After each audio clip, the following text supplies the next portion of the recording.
Conheça as 3 leis de Newton. Um dos conteúdos de física mais importante é o que versa sobre as 3 leis de Newton. Princípio da inércia, a primeira lei de Newton. A força ou a segunda lei de Newton. E o princípio da ação e reação, a terceira lei de Newton. Saiba mais sobre cada uma delas. Princípio da inércia, a primeira lei de Newton. Todo corpo permanece em seu estado de repouso ou de movimento uniforme em linha reta, a menos que seja obrigado a mudar seu estado por forças impressas nele. Esse princípio indica que a velocidade vetorial de um ponto material não varia.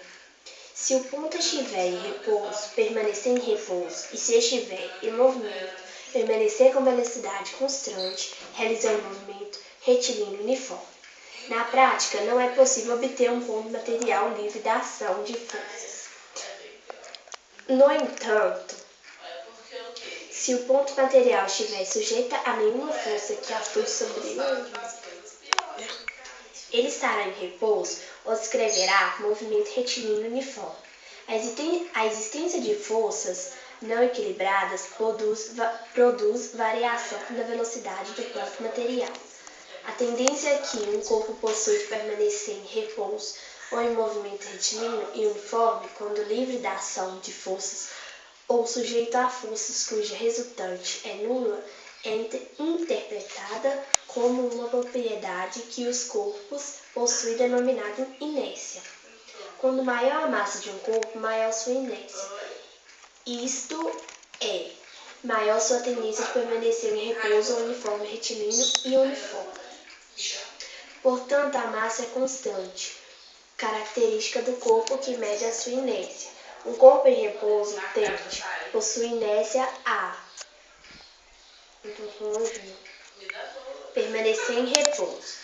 Um corpo em movimento possui inércia a manter constante sua velocidade. A força da segunda lei de Newton, a mudança do movimento, é proporcional à força matriz impressa, e se faz segundo a linha reta pela qual se imprime essa força. Força, em física, qualquer ação, influência que modifica o estado de repouso ou de movimento de um corpo.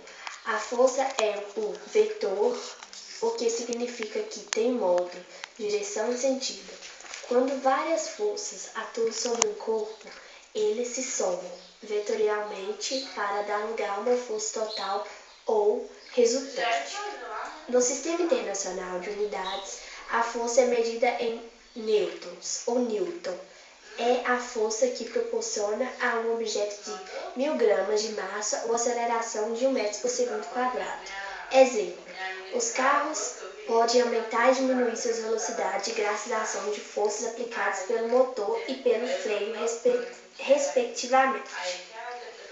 Princípio da ação e reação, terceira lei de Newton. Há uma ação sobre ele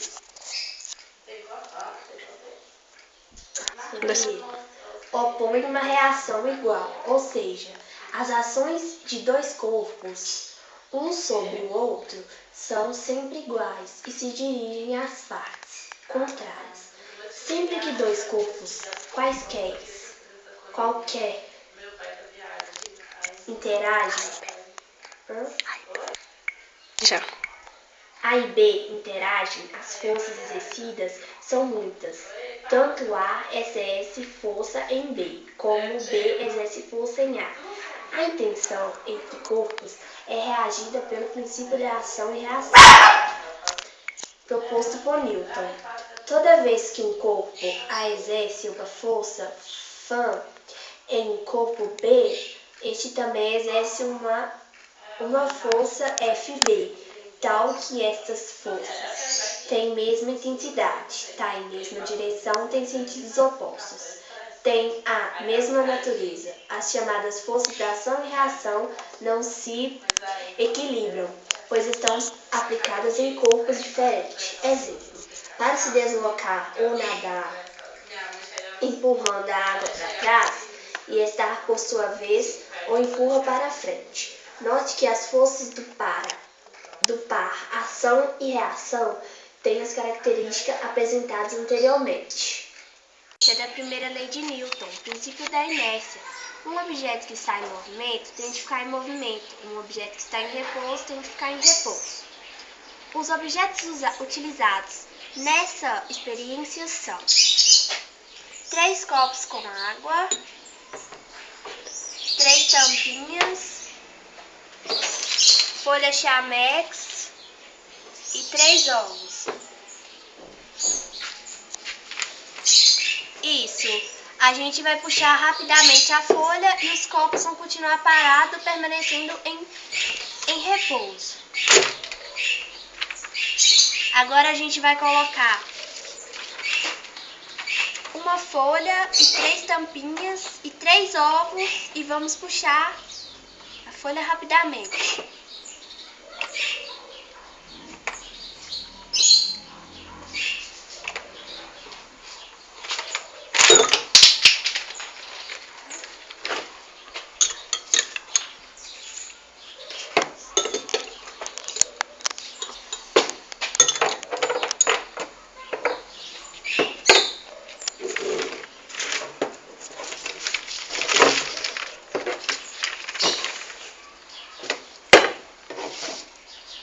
Agora vamos fazer os dois ao mesmo tempo. Vamos puxar a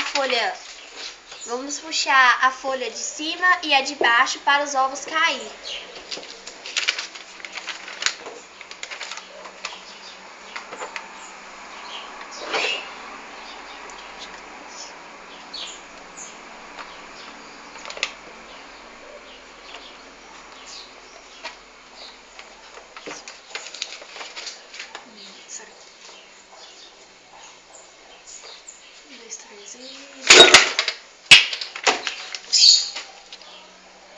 Agora vamos explicar como isso funciona.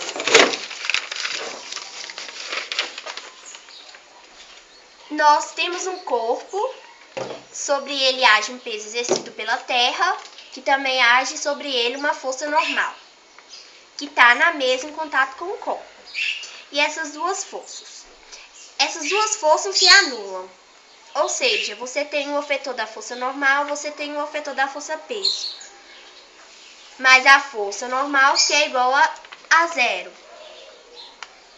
Ou seja, o módulo peso é igual à força normal. Acabou.